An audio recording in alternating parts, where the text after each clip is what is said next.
Deus querido Pai, Jesus amigo e mestre, muito te agradecemos, Senhor, por mais esta oportunidade que estamos tendo de aqui nos encontrarmos, para ampliarmos entendimento sobre as leis de Deus, à luz da doutrina espírita. Que a nossa irmã que fará uso da palavra possa receber a inspiração desses amigos espirituais que por certo aqui se encontram. Obrigada, Senhor. Graças a Deus e que assim seja. E com vocês, Celi Machado. Deixa eu já ligar a bênção de uma vez. Ai, meu Deus, ela vai acender a bênção. Bota bem em cima de você que eu tô... O que fazer sem essa bênção aqui? Como viver sem essa bênção no verão? Não dá, não. Uma boa tarde a todos. Vamos dar sequência ao estudo do Livro dos Espíritos, nesse reinício, né, como falamos na semana passada, essa primeira parte do livro só vai ficar bem mais interessante quando vier aqui para frente, bem mais para frente, quando estivermos falando sobre a pluralidade dos mundos, a pluralidade das existências, as concordâncias bíblicas sobre isso, aí vai ficando mais interessante.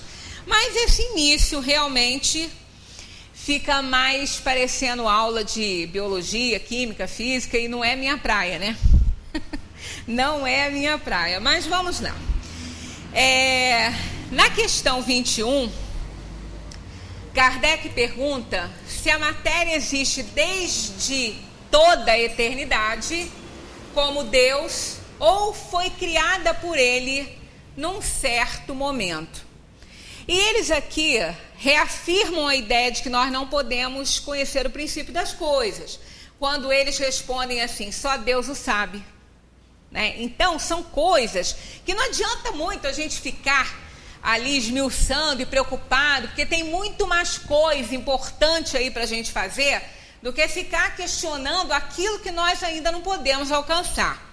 E eles continuam dizendo, entretanto, uma coisa que a vossa razão deve indicar é que Deus, modelo de amor e de caridade, jamais esteve inativo.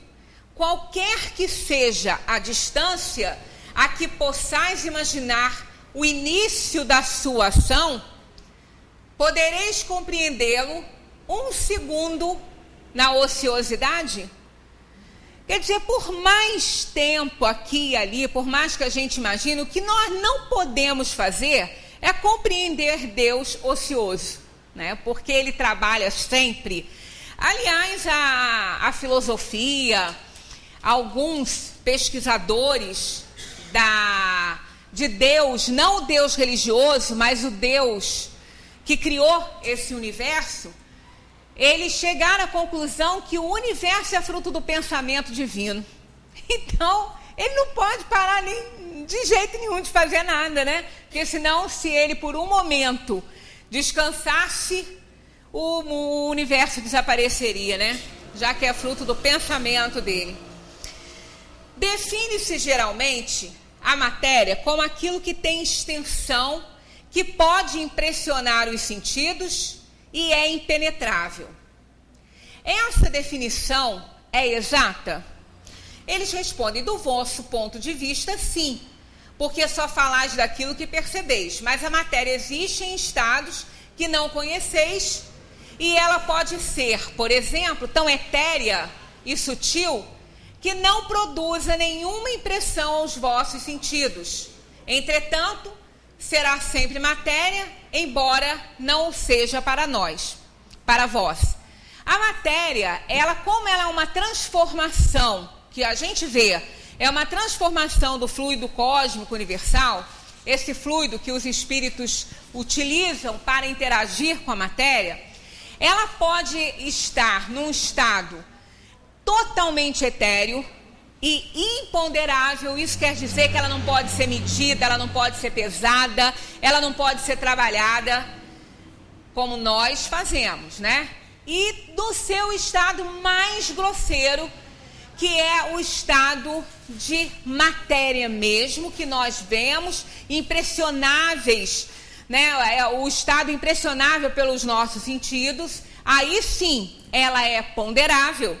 Nós podemos pesar, podemos medir, mas esse é o estado, e esse é essa intermediação entre o estado de eterização e o estado mais grosseiro da matéria. Nós encontramos aí as variantes desta matéria, que é o fluido cósmico universal modificado. Então, a gente ainda vai desenrolar isso aí, só para a gente chegar até a questão ali. Eles respondem assim: do vosso ponto de vista, porque só falais daquilo que percebeis, mas a matéria então existe nesses estados que a gente nem percebe, né? A matéria é o liame que escraviza o espírito, é o instrumento que ele usa e sobre o qual, ao mesmo tempo, exerce a sua função. Então, mais um pouquinho para frente, a gente desenrola essas questões aí. Hoje, não é mais para as outras reuniões, não, é só para a gente chegar até lá. E qual o que é, então, o espírito? A matéria foi definida, e agora o espírito? Eles respondem: o princípio inteligente do universo. O que tem realmente a capacidade criadora, né? A imagem e semelhança de Deus. E qual é a sua natureza íntima? Eles dizem: não é fácil analisar o espírito na vossa linguagem. Para vós, ele é nada. Realmente, né? Ele não é nada para a gente. A gente não pega, a gente não vê, né? Então não é nada. Porque não é nada palpável, né? Não é palpável. A gente não pode... É igual a criança quando ela está começando a sua vida escolar. Aí a língua portuguesa é passada para ela de uma maneira totalmente esquisita, antecipada, irreconhecível, e ela não gosta, ela passa a não gostar desde aquele início. Principalmente o tal do substantivo concreto e abstrato. Isso até hoje aterroriza as pessoas. Porque as pessoas aprenderam o quê? De uma maneira geral. Concreto é o que você pode botar a mão, abstrato é o que você não pode segurar. Aí aparece lá no exercício dela: vento. Ela bota que é abstrato. Ela não segura, ela não põe a mão. Mas ele é concreto. Não é abstrato, né? Então ela tem dificuldade para entender isso. Nesse caso aqui, da parte espiritual, ela poria que o espírito é abstrato, mas ele é concreto. Por quê? Ela não pode ver, ela não segura, mas não é essa a definição. Concreto é o que existe, é o que tem existência própria. Não é o que a gente segura e o que a gente vê e bota a mão. É o que tem existência própria. E o abstrato é o que não tem existência própria. Eles precisam ser sentidos. Então são os sentimentos, as emoções. É aquilo que a gente que necessita. É como se ele fosse um parasitazinho que precisasse de alguém para lhe dar a vida, né? Todos os sentimentos, o amor, o ódio, a vaidade, né? Tudo isso precisa de que alguém sinta isso para que ele tenha existência. Aí isso é um substantivo abstrato. É o que não tem a vida própria, é o que não existe de fato. Existe se alguém der vida para ele, né? Então não é o caso do espírito. O espírito, ele não é visto por nós, mas ele existe. Há provas circunstanciais. Por quê? Não tem prova material porque ele não tem matéria. Não pode provar materialmente falando, né? A gente até falou sobre isso na questão da existência de Deus. Não tem matéria, não pode provar. Qual é a sua natureza íntima? É por isso que eles falam: não é fácil analisar o espírito na vossa linguagem, porque ele não tem matéria, né? Para nós, visível. Para vós ele não é nada porque não é palpável, mas para nós, os espíritos, é alguma coisa. Ficais sabendo, nenhuma coisa é o nada, e o nada não existe, principalmente o espírito, que é dono de todas as transformações. É através dele que tudo acontece, Deus acima de tudo, e Ele comandando a matéria. Então Ele é o responsável, Ele que manipula, é através dEle, da ação ativa do Espírito, que tudo acontece. Espírito é sinônimo de inteligência? Aí eles respondem, a inteligência é um atributo essencial do Espírito, mas um e outro se confundem num princípio comum. Então a inteligência não é o próprio Espírito, ela é um atributo dele. Mas como eles não existem um sem o outro, acabam se confundindo e chamando aí de inteligência o Espírito. É uma questão apenas de palavra, como os Espíritos dizem, que nós estamos frequentemente discordando uns dos outros pela questão linguística. E olha que a nossa língua, o nosso idioma é riquíssimo. Ele tem palavra para tudo, ele tem termo para tudo. E um termo pode significar muitas coisas, mas ainda assim os espíritos encontram muita dificuldade para fazer comparações, até porque para se comparar algo tem que se conhecer as partes. Senão não posso fazer uma comparação, né? Se eu vou comparar, eu vou mostrar, eu vou definir algo para alguém, mas ele não sabe o que é isso, aí eu peço que ele compare com algo que ele conheça. Então eu digo assim, ó, é parecido mais ou menos com uma cadeira. Pronto, ele vai visualizar a cadeira, ele já vai ter uma ideia. Agora, como os espíritos vão fazer comparações se nós não conhecemos a realidade espiritual? Então fica mais difícil. E aí eles utilizam determinadas palavras que têm muita significação, vários, né, significados, conotações, e a gente acaba se enrolando. Até mesmo a questão de alma e espírito. Há quem diga que não é. Alma e espírito não são a mesma coisa. São a mesmíssima coisa. É idêntico, não tem diferença. Alma e espírito é a mesma coisa. Apenas por causa da linguística, né? Por causa da língua, se entende que alma é algo que anima. Se é algo que anima, tem que estar vivo, né? Tem que ter alguma coisa para animar. Aí caiu aí na conotação, na ideia de que alma é o espírito encarnado que tem um corpo para animar. E quando morre o corpo, ele vira espírito. Mas quando ele estava animando o corpo, era um espírito.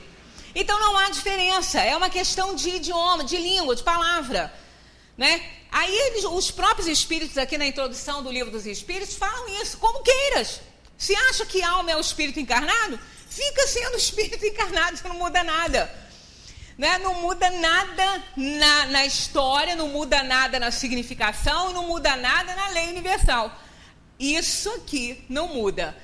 Mas a gente tem que ter muito cuidado, porque as palavras não mudam, mas as traduções, as coesões de uma coisa com outra que são feitas por aquelas palavrinhas terríveis, chamadas de preposição, que é o terror também de todo mundo, que as pessoas não sabem fazer, né?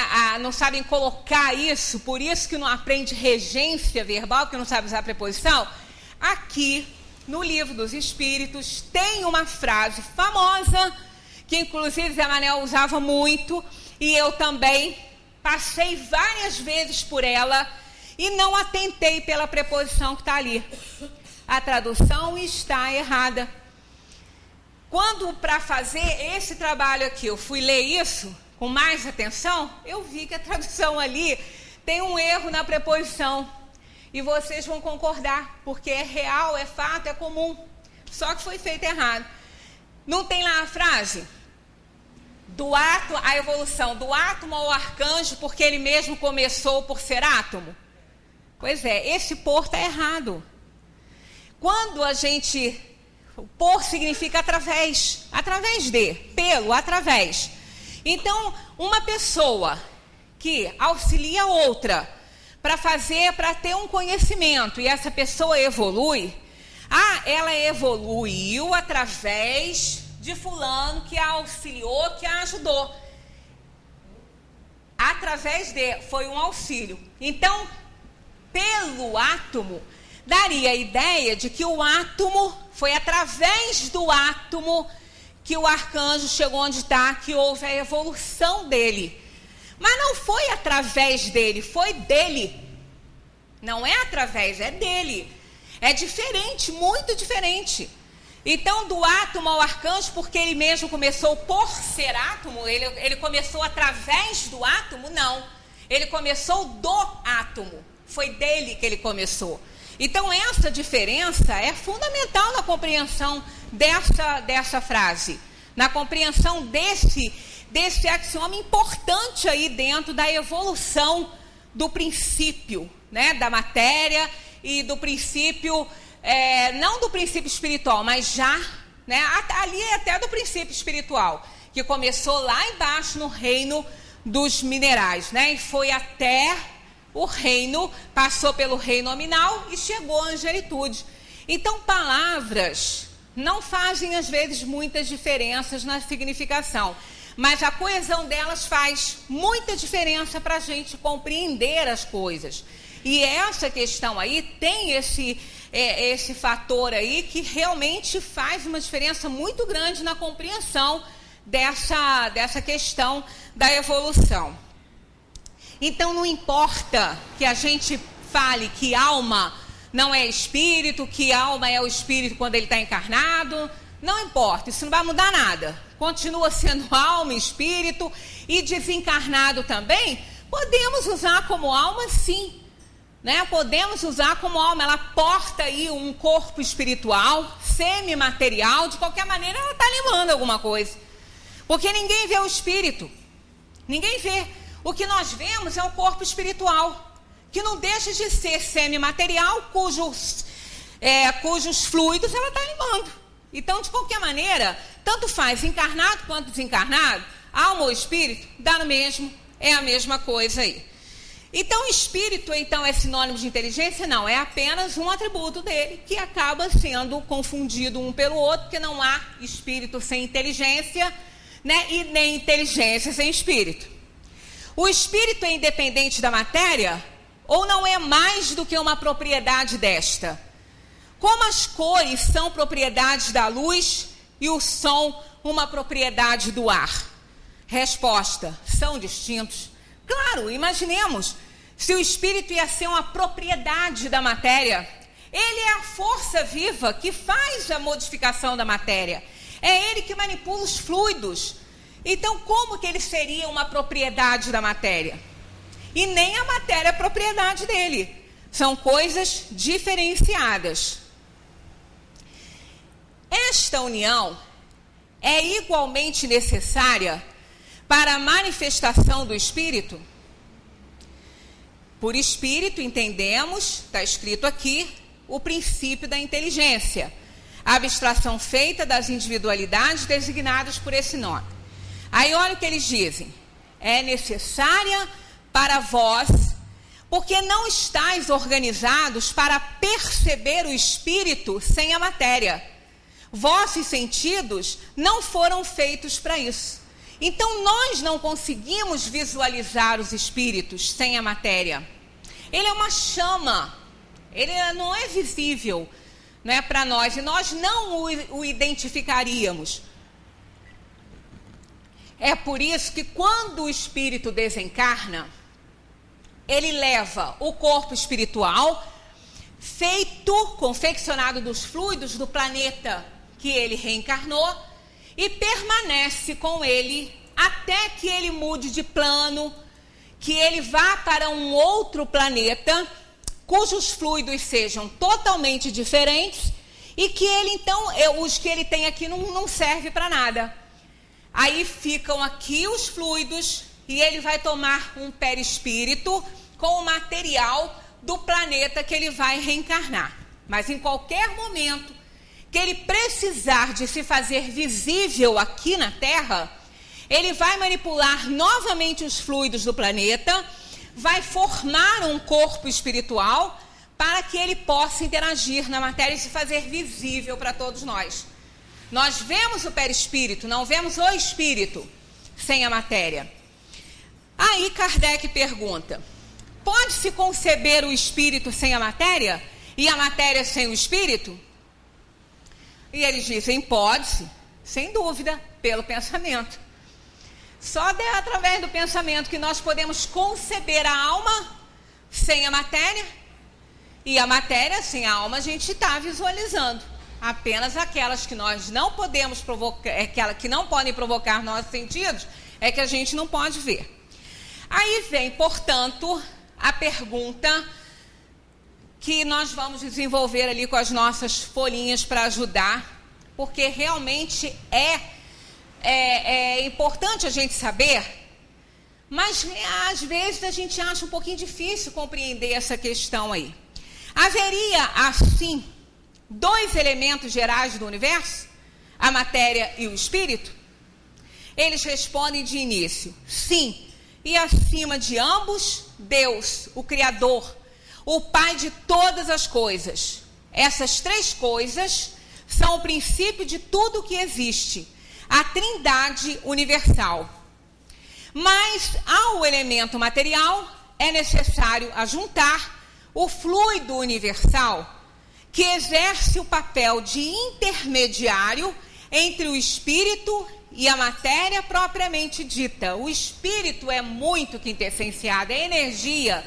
Ele não conseguiria interagir na matéria sem o auxílio de fluidos mais grosseiros do que o que ele é.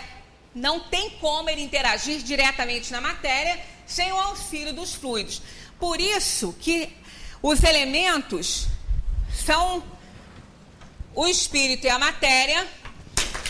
A matéria, estamos associando o fluido universal, que é a matéria primitiva, elementar, que exerce o papel de intermediário entre o espírito e a matéria, cujas modificações e transformações constituem a inumerável variedade dos corpos da natureza. Unidade e variedade é o brasão do universo. Então existe unidade porque tudo parte desse fluido cósmico universal, é a matéria-prima do universo. Agora, ela está associada à matéria porque ela é matéria. Já o espírito não, mas aí entra aquela questão aqui. Bom, como entender esses dois elementos no universo e conciliar isso com aquela questão lá da 540, que a evolução se dá do átomo ao arcanjo? Vamos mudar a preposição, porque ele mesmo saiu do átomo, né? Do átomo ao arcanjo, porque ele mesmo saiu do átomo, não pelo, né? Então a gente fica imaginando, como? Se ele evoluiu, aí a parte espiritual, do átomo ao arcanjo, porque ele mesmo começou do átomo, então a matéria veio primeiro. Aí entra aquela questão do ovo e da galinha, né? Quem veio primeiro, o ovo ou a galinha? A matéria ou o espírito? Se ele evoluiu do átomo, então o espírito teria evoluído da matéria? Claro que não. Por que que não pode? Basta um leve raciocínio, porque a matéria é nada. Matéria não evolui sozinha, matéria não é nada. Ela só se transforma e evolui pela força do espírito, que é o que comanda. Deus no comando de tudo, o espírito no comando da matéria. E Deus no comando de todas as coisas, né? Então, evidentemente que não é assim. Mas então ele não veio do átomo? Veio. O que aconteceu então? Deus criou ao mesmo tempo a matéria e o espírito, em formas muito primitivas. A matéria ainda em estado dispersivo, que só foi agregada e arrumada por força do espírito. Os dois foram criados ao mesmo tempo. Agora, quando? Deus não permite nos dizer, porque a gente não entenderia. O que leva a provar isso aí?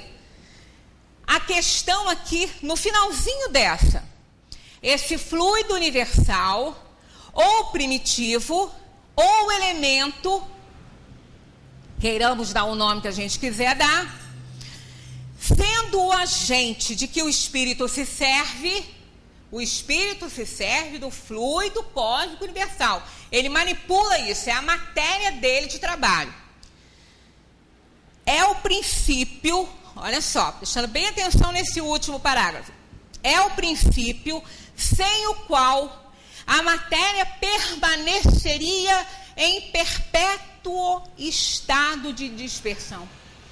Então, ela foi criada num estado de dispersão e a ação da inteligência, a ação do espírito, que fez a manipulação para que ela pudesse se agregar. Aí sim, os dois elementos, material e espiritual, foram evoluindo conjuntamente, sendo que a matéria sob a ação inteligente do espírito.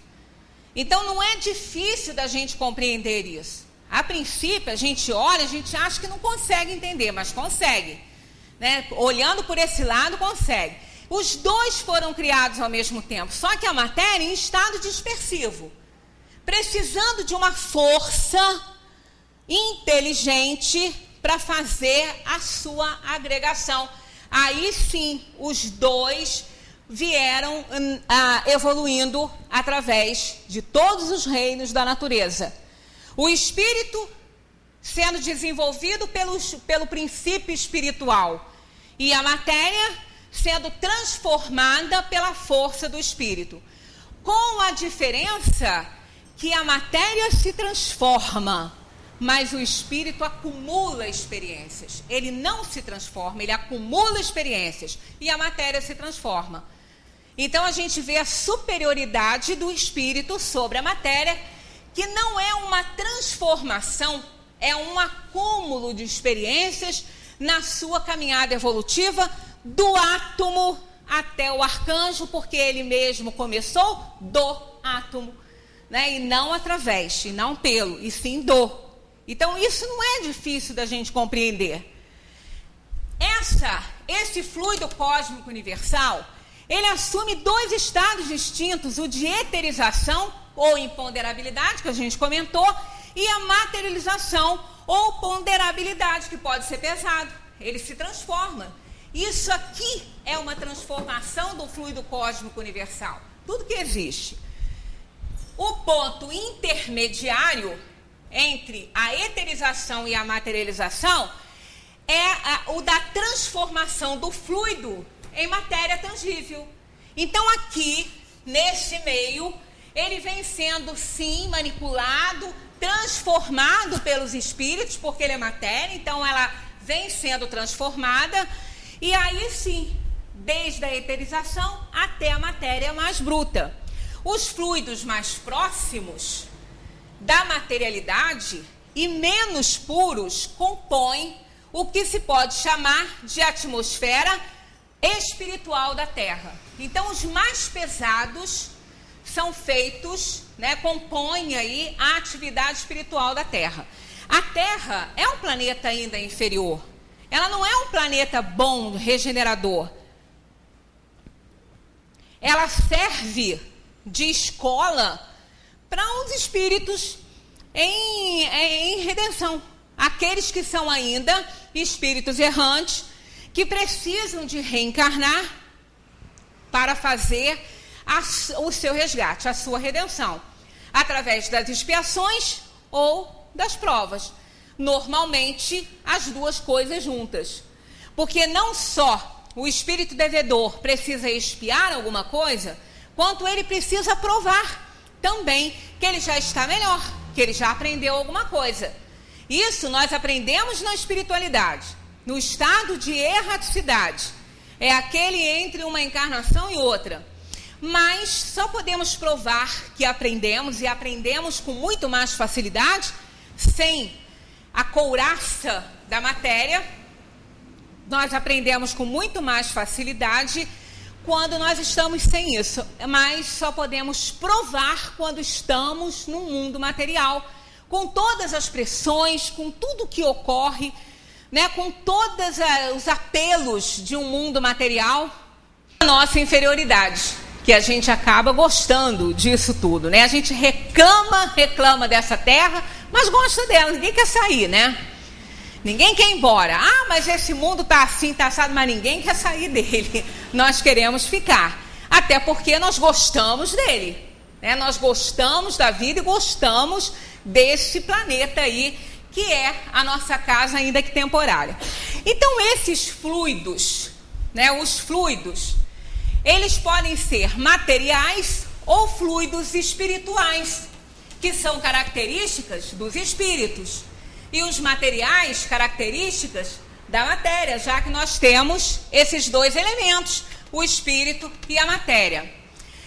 Nos fluidos materiais, nós temos elementos passivos e inconscientes, né? Que faz uma pergunta, Kardec faz uma pergunta, se a eletricidade, ela é o fluido universal. Tá aqui, ó. Seria esse fluido o que designamos por eletricidade? Eles respondem: dissemos que ele é suscetível de inumeráveis combinações. O que chamais fluido elétrico, fluido magnético, são modificações do fluido universal na matéria, a parte material, que é, propriamente falando, uma matéria mais rarefeita e mais perfeita, mais sutil, que se pode considerar como independente, mas é cega, né? Não tem inteligência. Então, os fluidos materiais são elementos passivos e inconscientes que se denominam gravidade, coesão, afinidade, atração, eletricidade, magnetismo. Isso tudo é fluido cósmico universal modificado. E os fluidos espirituais, força ativa e consciente, eterna e transformadora dos mundos, isso se denomina misericórdia, simpatia, piedade e amor. Fluido cósmico universal é o hálito divino, a força para nós, força, né, inabordável, fonte suprema de todas as forças, e é a força que sustenta a criação. Então, isso não é algo que a gente não possa alcançar. Evidentemente que a fundo nós não vamos entender, até porque o próprio Livro dos Espíritos diz isso, né? Que nós não podemos conhecer o princípio das coisas, só Deus o sabe. Então, até onde a gente pode compreender, eles estão nos falando e nos mostrando aqui, para que a gente possa compreender melhor isso.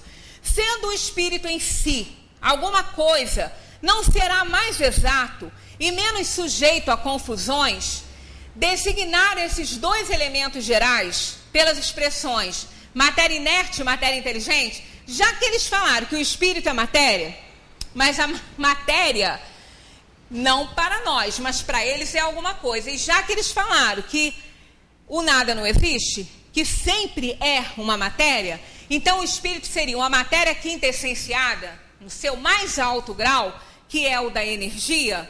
Então, eles perguntam isso. Não poderemos, então, fazer essa nomenclatura? Mais uma vez, eles vêm aqui com as nossas palavras. Ó. As palavras pouco nos importam.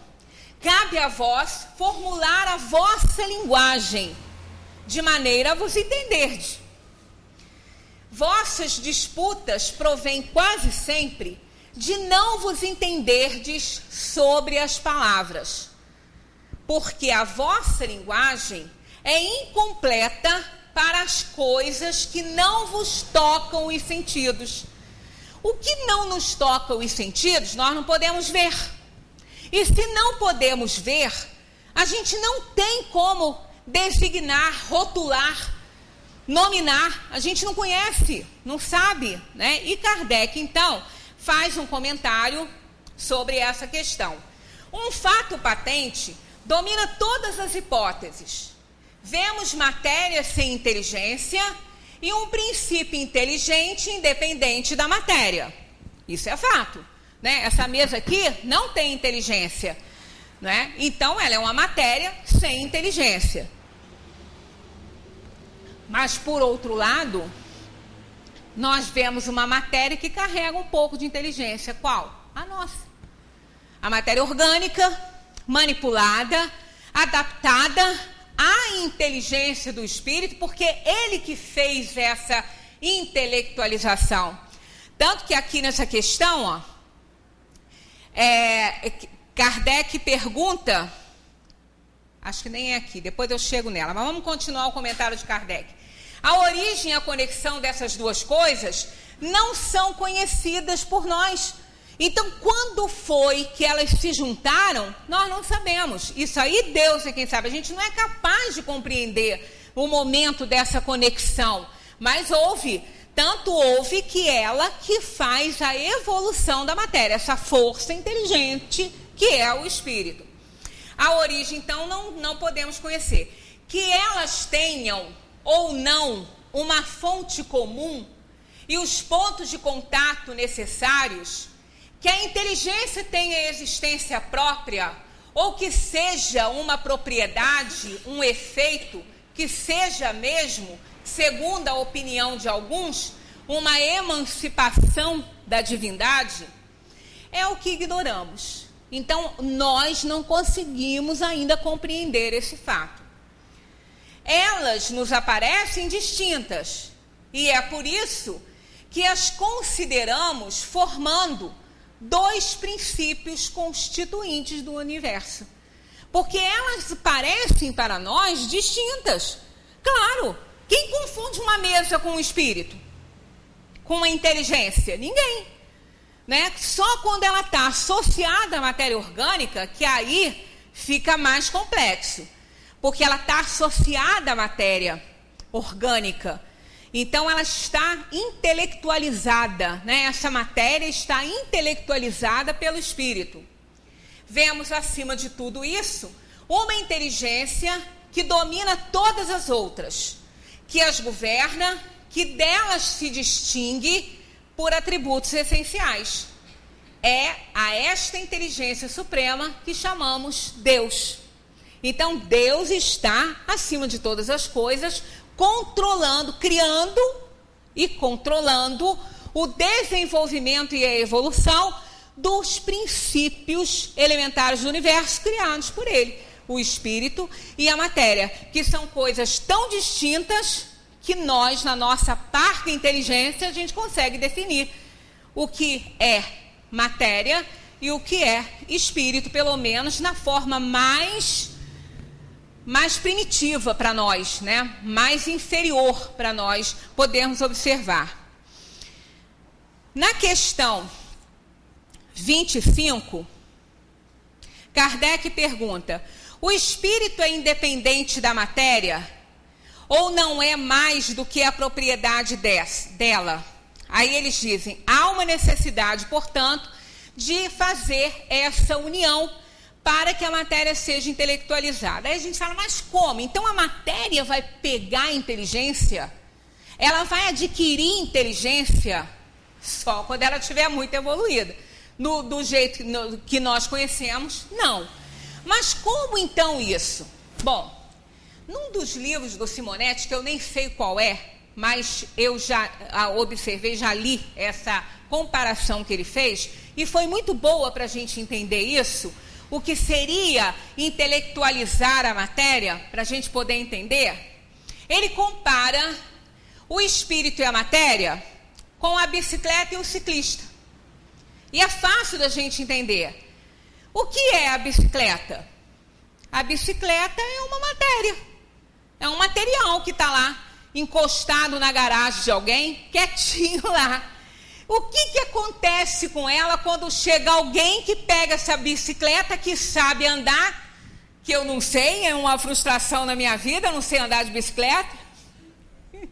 Nunca consegui aprender, eu devo ter algum problema mental. Meus irmãos caíam de rir, caíam no chão de rir e eu caindo dela, né? Aí, o que acontece? O ciclista vai, monta na magrela e, ó, começa a pedalar. O que ele fez? Intelectualizou a matéria. Ele deu vida, ele deu inteligência, aquele meio de transporte, que é uma bike, um meio de transporte. Mas ela é matéria, se ela ficasse lá, ela ia ficar lá, toda a vida apodrecendo e enferrujando. Mas alguém vai, cuida, alguém vai e a coloca em movimento. Isso seria, grosseiramente falando, a intelectualização de uma matéria. Ali ela passa a servir. Vamos mais para trás um pouquinho, na evolução da espécie. Nós não viemos do macaco, não é bem assim. O macaco e nós é que viemos do mesmo tronco. Na caminhada evolutiva, na origem das espécies, está lá Darwin, o homem e o macaco evoluíram do mesmo tronco. Chegou num determinado momento daquele ser, daquele tronco, houve uma bifurcação. O primata evoluiu como primata e o outro primata evoluiu como primata hominis. Ali foi colocado o princípio espiritual. Ali foi dada a inteligência àquela matéria bruta. Ah, mas o outro lado não tem? Tem. Também recebeu uma carga de inteligência, porque eles são parecidíssimos conosco. Aprendem tudo que ensina. Muito bem falado. Aprendem, mas não criam, não inventam. Eles criam até o ponto necessário para sorver a sua vida, né? A sua alimentação, para preservar a sua espécie. Mas ele não faz criações, né? Ele não tem essa inteligência para criar. Isso só o homem tem, essa inteligência para criar. Ele vai aprender muita coisa e com esse aprendizado, ele pode ir um pouquinho mais além por conta dele, mas não é uma criação. Então, naquele momento que houve a bifurcação do mesmo tronco, né, para ambas as espécies, para os primatas e para os primatas hominis, ali houve uma intelectualização da matéria de ambos os lados. Só que no homem foi muito mais aprimorada, porque ele recebeu não apenas uma alma, ele recebeu um princípio espiritual. Esse princípio espiritual que evoluindo, passando por todos os reinos, juntamente com a matéria, que são os elementos gerais do universo, foram evoluindo, se aprimorando, o princípio espiritual acumulando experiências, a matéria sendo transformada, porque quando o princípio espiritual não pode mais acionar a matéria, o que acontece com a matéria? Ela morre. Como aquele tipo, ela morre. Como aquela organização, ela morre. Aí o que ocorre com ela? Ela vai se desintegrar. Ela vai retornar ao ambiente nos gases que a formavam.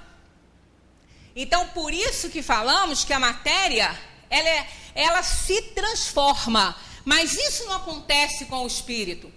O espírito não se transforma. Ele acumula experiência, ele evolui. Então, é essa a diferença, e grande, muito grande, entre esses dois elementos formadores aí do universo, o espírito e a matéria. Ainda naquela questão aqui sobre os elementos, continuando. Mas o elemento material é necessário juntar o fluido universal que exerce o papel de intermediário entre o espírito e a matéria propriamente dita, demasiado grosseira para que o espírito possa exercer alguma ação sobre ela, embora, de certo ponto de vista, se pudesse considerá-lo como um elemento material, o fluido cósmico, considerado como um elemento material, ele se distingue por propriedades especiais. Ele não é a matéria como nós conhecemos. Se fosse simplesmente matéria, não haveria razão para que o espírito não o fosse também.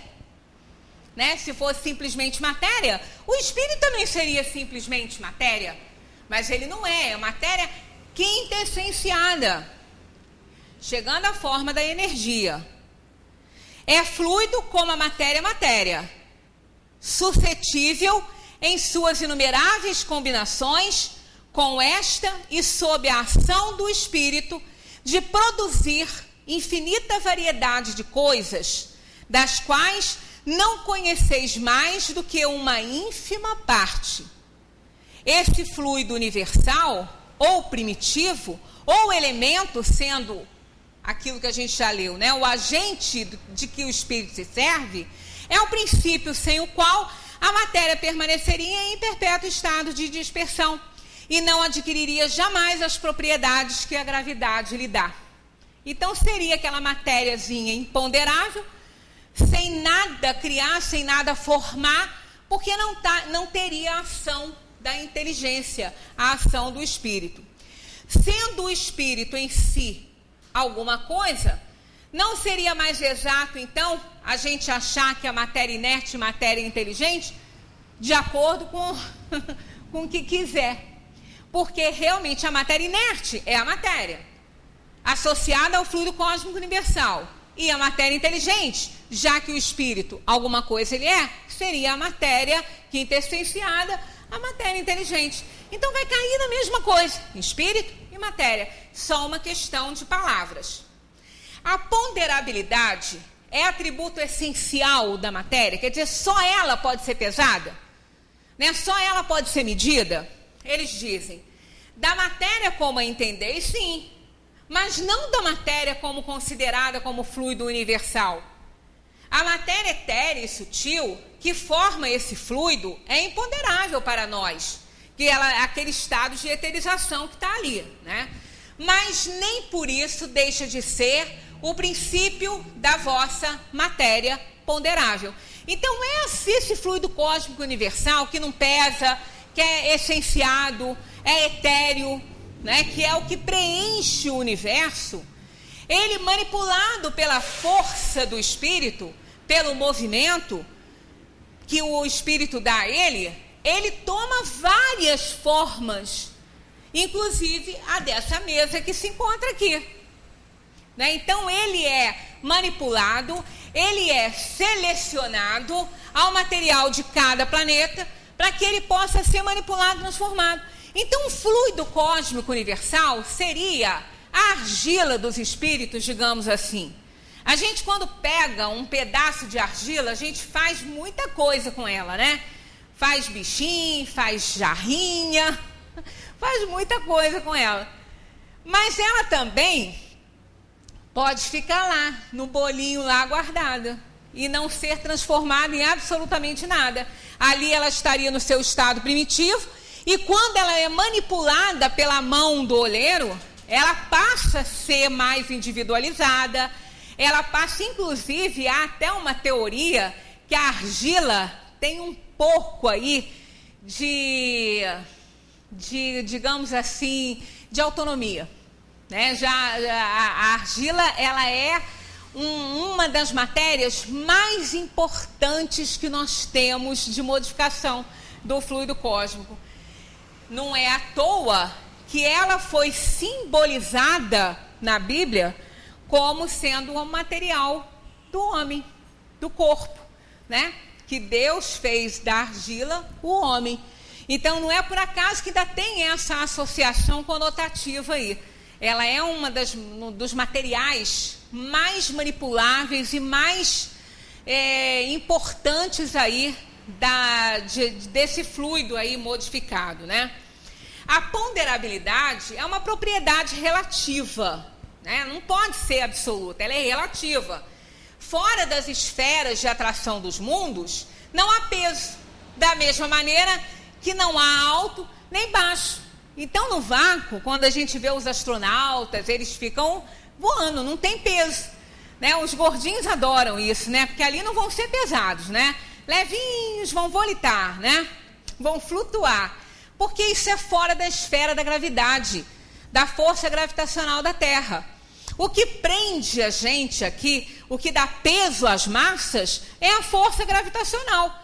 Quanto maior a massa, maior o peso, né? Isso é lógico. Então, isso que nos faz ficar em pezinhos aqui no planeta, enquanto os nossos irmãos lá no Japão, não estão de cabeça para baixo, estão em pezinhos também, por causa da força direcionada para o centro do planeta, né? A força da gravidade, que é a força mais importante do universo, aí descoberta pelo nosso Newton. Então, isso é muito, assim, interessante, é curioso, né? Uma vez um aluno me perguntou isso, né? Eu estava fazendo um estágio ainda, aí estava uma aula naquele dia, era uma aulinha sobre ciência, sobre essas coisinhas assim, planeta e tudo, aí falou assim, você diz que tem força da gravidade, então é por isso que os japoneses não estão de cabeça para baixo? Eu falei, é por isso que eles não estão de cabeça para baixo. Eles estão sendo puxados para o centro da Terra, igual que nós estamos sendo. Então a Terra é redondinha, mas ninguém está de cabeça para baixo. E outra coisa importante, por isso que as águas dos oceanos não despejam, né? Elas não caem, elas estão sempre grudadinhas lá no mesmo lugar pela força gravitacional. Agora, a matéria, num estado imponderável, que ela não tem peso, ela não tem medida, ela não dá, e ela não é afetada pela força da gravidade. Aí isso nos leva a uma compreensão que não vamos tratar disso agora, mas para o futuro a gente fala, sobre o transporte de objetos. O que é o transporte de objeto? Por maior que ele seja, claro que uma casa, não é? Se ela não for manipulada em seus fluidos, na desagregação da sua matéria, ela não poderia entrar aqui passando pela parede, porque ela tem matéria agregada. Ela é matéria agregada. Mas ela pode ser transportada de um lugar para outro e ninguém vê. Por quê? Porque ela é envolvida no fluido cósmico universal manipulado pelos espíritos, ela se torna invisível. Ela fica invisível, ela não é vista. Então ela passa ali voando ali no alto e ninguém vai ver uma pedra enorme passando. Ah, mas ela não vai ser atraída pela força da gravidade? Não vai? Porque o fluido cósmico universal modificado numa maneira de eteridade relativa, ele não vai ser afetado pela lei da gravidade. Perde o peso, aquele objeto perderia o peso. Então isso é difícil da gente compreender, mas não vamos também nos preocupar com isso, não, que isso não vai mudar a nossa vida. Isso não vai nos tornar melhores. Não vai nos tornar mais caridosos, mais dignos, né? Se fosse assim, os físicos seriam, né? Pensa bem, seriam muito dignos. Mas esse conhecimento, a compreensão dessas coisas, desses segredos aí do universo, não muda em nada a nossa vida, não. O que vai mudar a nossa vida são as dores que nós vamos consolar, os sorrisos que nós vamos dar, o ombro que nós vamos emprestar para alguém chorar, aquele abraço sem falar nada, sem cobrar nada, que a gente empresta e a pessoa deita ali no ombro, abraça e fica o tempo que ela quer. Isso aí modifica a nossa vida. Né? O sorriso que a gente vai dar, o auxílio que nós vamos prestar, isso modifica. Né? Ah, mas então para que estamos estudando isso? Kardec colocou aqui, nós estamos seguindo a sequência, é bom compreender algumas coisas. Mas não vamos nos preocupar se não entendemos muito bem isso, que eu também não entendo. E isso não mudou em nada a minha vida. Né? Agora, quando a gente chega lá para a pluralidade das existências, as reencarnações, aí muda. Aí começa a fazer uma grande diferença na vida. Porque o reencarnacionista, ele pensa duas vezes antes de entrar numa roubada. Ou antes de colocar alguém numa roubada, porque ele sabe que ele vai responder por isso. Aí já começa a nos interessar, né? Porque aí já começa a nos tocar diretamente. Né? Se o fluido é etéreo, se não é, não importa. Né? Não somos nós que estamos manipulando, são os espíritos. Então isso fica para lá. Né? Não é tão fundamental assim para a nossa felicidade. Para a nossa felicidade vai ser importante a nossa transformação moral, através do que nós aprendemos aqui no Livro dos Espíritos. Vamos continuar estudando, mais para frente nós vamos ter aí a formação dos mundos, que também vale a pena dar uma passada, mas assim rapidinho. Claro que se vocês forem olhar isso aqui, forem estudar, vocês vão ver muita coisa que a gente não comentou, mas que realmente por essa razão, não estamos aqui numa aula de física, nem de química, nem de biologia, a gente está estudando espiritismo. Então a gente toma conhecimento, passa pelas questões, lê, aprende alguma coisa, mas não vamos nos descabelar porque a gente não entendeu tudo, porque eu também não me descabelo e eu também não entendi tudo, né? E ninguém vai entender tudo. Isso aqui é relativo, é difícil? Essa parte aqui eu concordo. Tem gente que fala assim, o espiritismo é muito difícil. Depende, não é tudo que é difícil nele. O que realmente nos importa não é difícil, não. Sabe aonde que está a dificuldade? Não é na falta da inteligência e nem na falta do conhecimento universitário, do conhecimento acadêmico, não. É na falta da moralidade, da vontade de acertar. Aí sim, isso vai fazer uma diferença incrível na nossa vida. Portanto, com o auxílio dos espíritos, nós chegaremos lá, porque a lei da evolução é uma lei divina. Essa não vai ser derrogada, né? Então, muita paz para todos. Continuemos estudando o livro dos Espíritos e estaremos aqui na próxima semana, alguma coisa sobre o espaço universal e entrando aí na criação, né? Que no mundo, formação dos mundos, não foi em 7 dias, né? Mas é isso a Gênesis explica. Mas nós não vamos entrar com muitos detalhes, não. Muita paz para todos, que a gente continue estudando o livro dos Espíritos.